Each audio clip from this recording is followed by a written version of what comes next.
Yeah, I'll react to that, sure. Hey guys. Preemptive like. Let's learn. Hope you're all doing well. Um, a definitive guide to English cottages. Architecture styles explained. Perfect. Love watching English cottage and countryside videos, so it'd be nice to get a little background on the different styles. Let's go. I'm Jacqueline, and today we're talking about all the different types of cottages you find here in England. Sorry guys, yeah, the original link to the video top of the description. Dantier and Below Design Studio. Hope I'm pronouncing that. Probably not, right?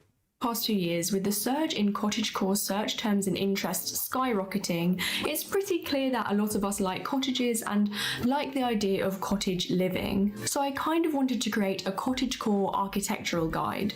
But so often online I see people confusing viewers about English cottages and what they think English cottages are compared to what they actually are here in the UK. And because of that, I just wanted to clear a few things up and give you my thoughts as an interior architect and as someone who's lived in England her whole life. In other countries, I feel like there's this perception of English cottages and they usually amalgamate to one unanimous style when in actuality there's so many different types of English cottages. Thatched roof. So if you're interested Thatched roof, stone. in actuality, there's so many different types. And half timber. Am I right with half timber houses?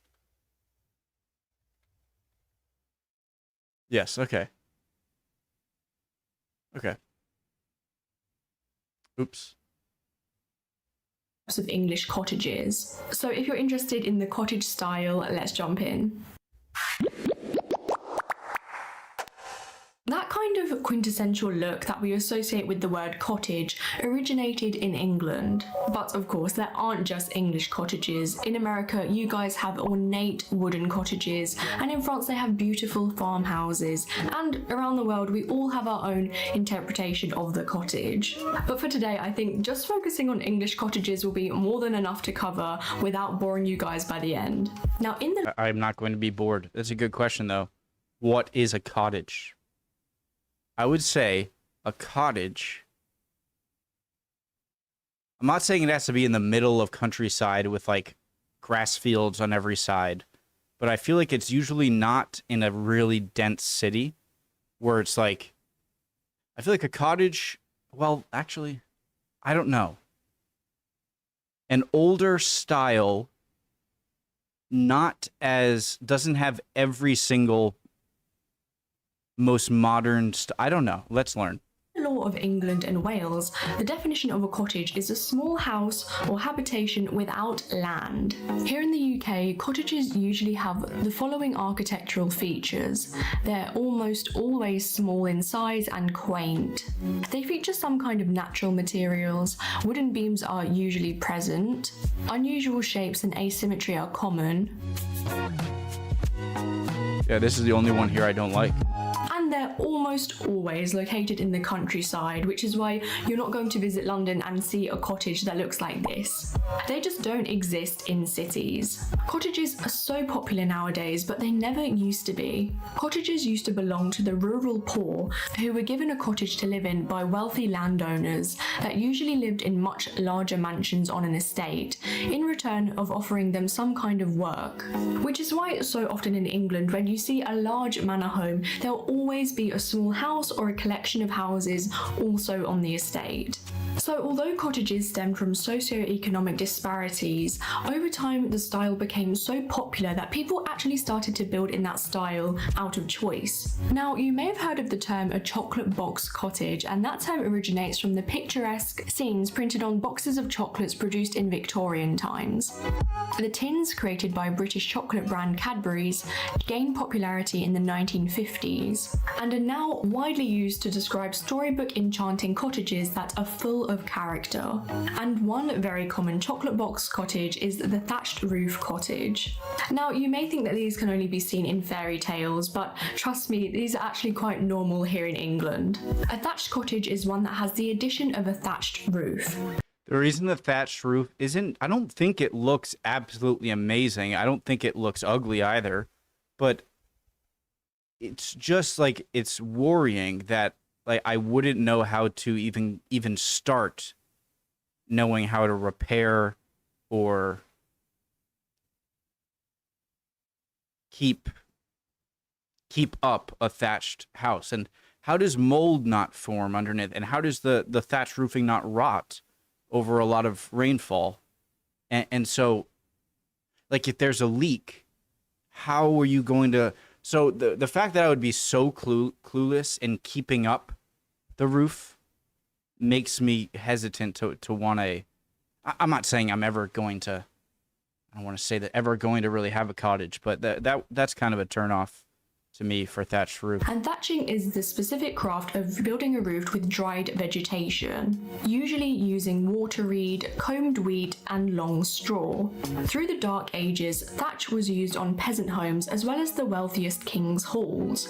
It's a technique used to create architecture that's been used for centuries by many different communities. However, in terms of English thatched cottages, after the Black Plague, Europe then went into a Renaissance period, which is really when the thatch roof was refined. It was actually the French that were the first to really embellish the style as we know it today. And then the English and the Germans were very quick to duplicate these traditions. And although you do see them in the English countryside, they are on the rarer side, making them a treasured original feature. The style is very sought after as it's a unique type of cottage and one of the most romanticized cottage styles.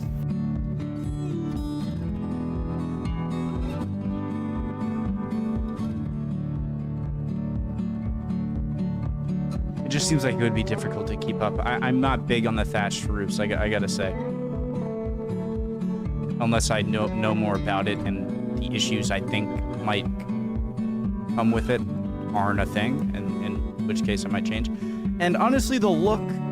But let's go, sorry. Moving on, the second cottage on my list are Cotswold Cottages. Now, if you're not based in the UK, you may be thinking, what does Cotswold mean? Basically, the Cotswolds is a region in the southwest of England, defined by its rolling hills and countryside. In fact, many people go here on cottage breaks, simply because of the abundance of cute villages and character properties. It's not actually a county, it's classed as an area that has outstanding natural beauty, so kind of like a nature park, like the Poconos or Catskills. I hope that makes sense. Okay, yeah. But what makes a Cotswold cottage different from the others? Well, the area lies on bedrock of Jurassic limestone, and that is then subsequently quarried, which is why all of the cottages in this part of England are made of stone. Yeah. The limestone is rich in fossils, in particular fossilized urchins, and when weathered, the color of the buildings changes to a honey tone. The local stone gives many of the towns a warm golden effect, making the Cotswolds unlike any other English region. I love that these houses really feel like you just took the material, which it did, she just explained, like the quarries are on.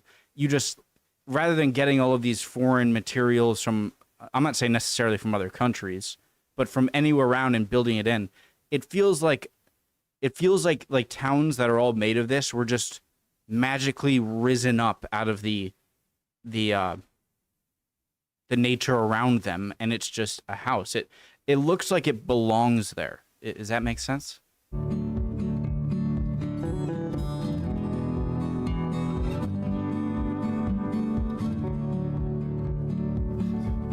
Perfect example.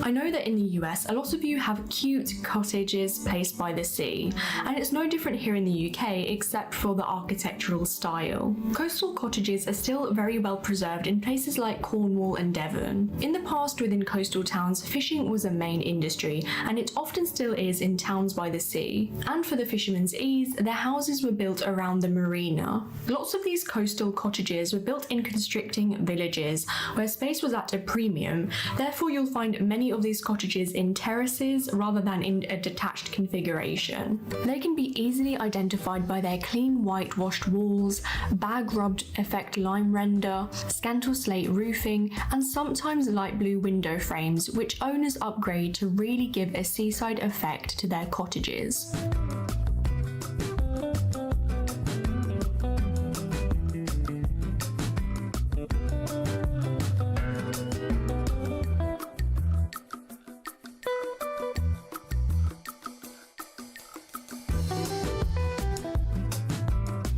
I like the stone. I like stone houses, brick houses, stone houses. I'm not saying I dislike. So we're at 7:32.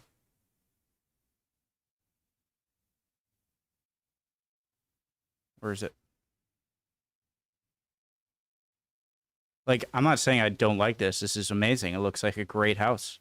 I would love to have this house. I really do like this, especially the nice circle window there. I don't know why that circular window, I'm assuming that's like the bathroom with the light on it, just makes this even better. I honestly really like this house. So it's not the best example for why. Interesting window.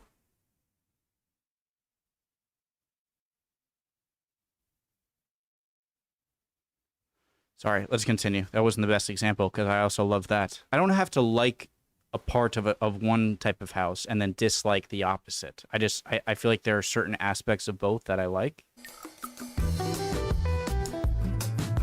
That was kind of a failure of comparison because I'm like, rather than this, I'm like, wait, I actually like that too. So.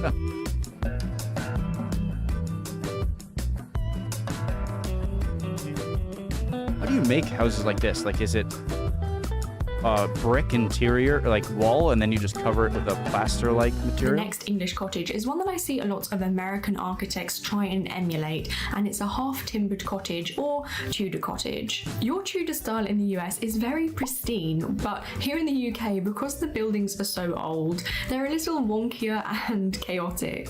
These timber-framed buildings with their sloping roofs and dark wooden beams were actually born in Germany in the 12th century. In the late medieval period in England, an abundance of oak meant that many Tudor structures were built in the exact same way. And it's because oak is so durable that so many medieval half-timbered buildings have survived to this day. But by the end of the Jacobean period, timber-framed wood was in short supply, hence builders and architects started to look for different materials instead. And whilst German architecture tended to be more colourful in design, the Tudors opted for a black and white finish. And the blackened wood, believe it or not, was actually a product of natural aging. However, nowadays, to achieve a classic Tudor look, oak beams are often painted black instead. Modern frame buildings have walls installed outside and inside the frame, whereas in half-timbered buildings, the walls were filled in between the structural timbers, giving them a very recognisable demeanour. With the half-timbered look, I sort of like it, but I feel like I would like a portion of the house on the outside to be half timber and the other side not be. And because I've seen some examples of that and it looks really nice.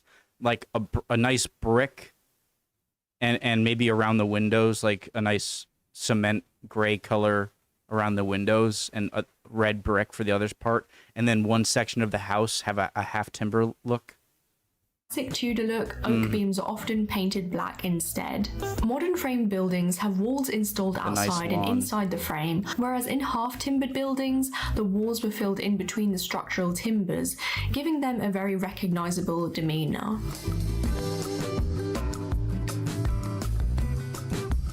I wonder how these are insulation-wise.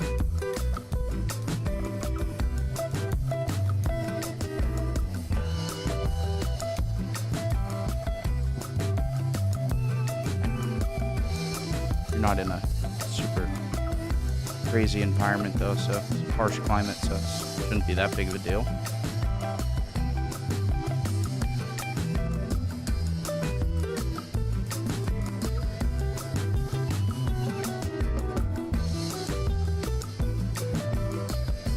fifth English cottage is probably the most unusual and one you may not have heard of, and they are Oost Houses, a fine example of vernacular architecture. Now, if you don't know what these are, I'd love for you to pause the video right now and leave a comment guessing. Did she just have it there? I don't know. Okay, so Oost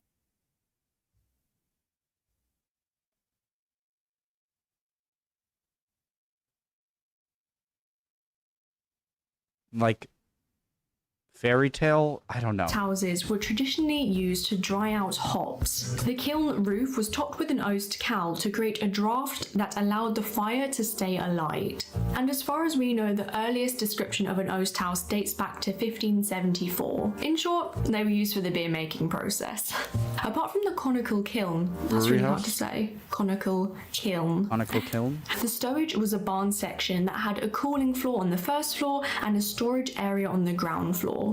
Which is why the kiln part was never on its own, and why you'll always see an Oost house connected to a barn-like structure. Because these houses were small-scale factories, so to speak, most, if not all, Oost houses now have actually been converted into living cottage spaces to make them habitable. It's kind of hard to miss, but Oost houses are distinguished by their round kiln, red brick walls, and domineering shape. These quirky, peculiar houses can mainly be seen in the southeast of England in counties such as Kent and What? Do you have to keep that on? Sussex. I don't know why I'm so opinionated this video. Like, I'm extra like, I don't like that. I like that.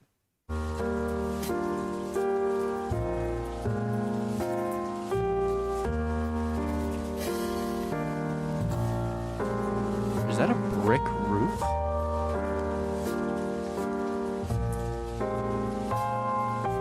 Or are those just like brick shingles on a wood frame?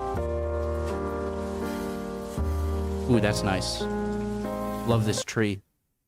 And like the partially covered here. Oh, that's nice. White window frames with a nice gray colored, like cementy looking.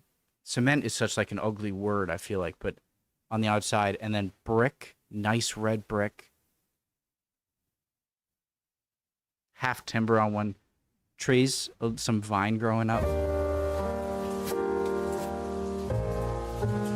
Next up are Victorian cottages. Victorian architecture has many different facets to it. However, American. there are also Victorian cottages, which are usually found in and around larger manor houses and estates. Or I guess American ones look like that, since these are Kinds of earlier. houses were built during the reign of Queen Victoria, meaning that many Victorian homes in England are more than 150 years old. I think you'll agree with me that those Victorian cottages are some of the most thought out designs, and they're the neatest cottage style we've seen. Victorian cottages can be defined by red brick, which was in constant production during the Industrial Revolution and onwards. Its high-pitched roofs, recessed entrances with covered porches, bay windows, and my favourite, ornate gable trims.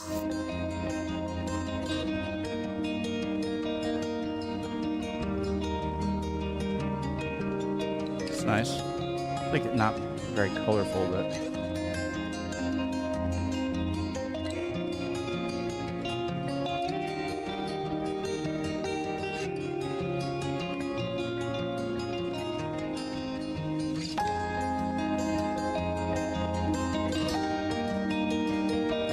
Most common and archetypal English cottages are stone cottages. These are scattered all across the UK, and each region has their own interpretation to building in this style.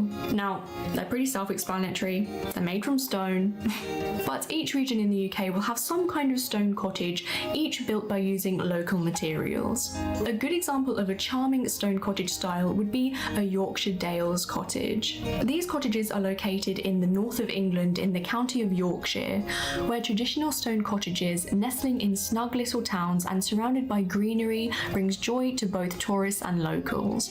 Just like the Cotswolds, these cottages also use limestone, however a very different one that's found in the region. And placed underneath a black slate roof, it gives these cottages a very icy grey tone. Northern England constructed rustic-looking stone cottages that suited the harsh northern weather conditions, perfect for the cold of the winter months.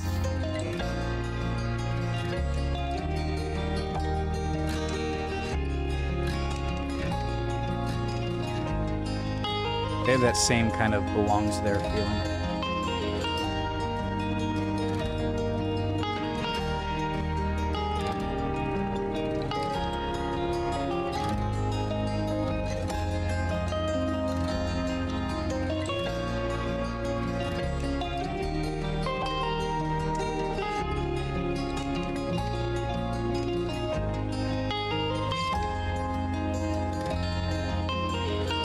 Very nice looking. The last cottage style, I think you'll agree with me, is the most fun and cutesy, and they are colourful cottages. Just like I said with the thatched cottages, they seem too storybook-like they don't exist, but trust me, they do.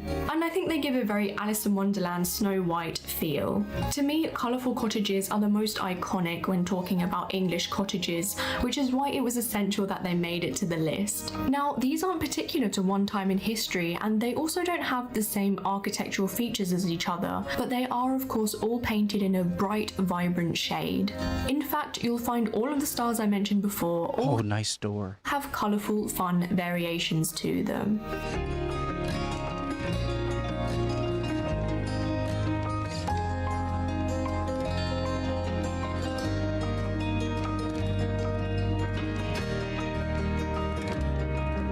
That's nice.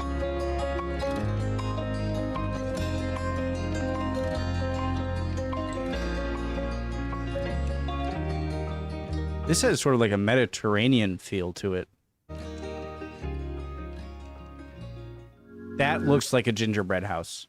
It's even the color of graham crackers.